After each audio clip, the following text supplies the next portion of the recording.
इस बार फिर ट्रेडर का नुकसान। हमारे काम का इस बजट में क्या था? लास्ट टाइम लॉन्ग टर्म और short term capital gain tax को बढ़ाया था, लेकिन इस बार तो सीधा F&O ट्रेडिंग में चार्जेस इंक्रीज कर दिया है। हम बात कर रहे हैं STT, ये कलेक्शन डायरेक्टली गवर्नमेंट के पास जाता है, यानी कि टैक्स है।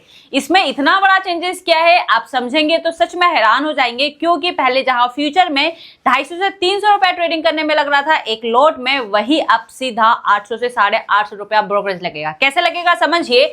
मान के चलिए पहले का फ्यूचर का STT था वो था अराउंड 0.02% के आसपास, इसको सीधा इंक्रीज करके 0.05% कर दिया है।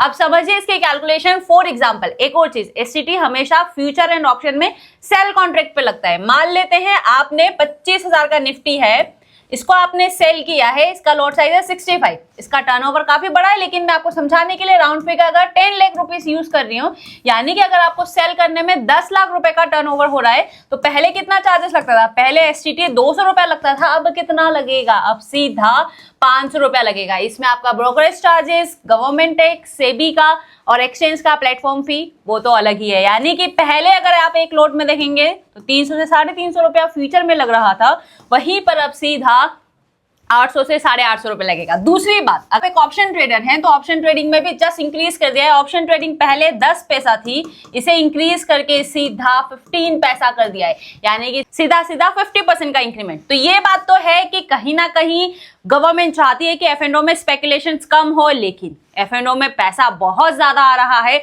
और गवर्नमेंट को यह पता है कि इससे सबसे ज्यादा टैक्स गवर्नमेंट को ही मिलना है।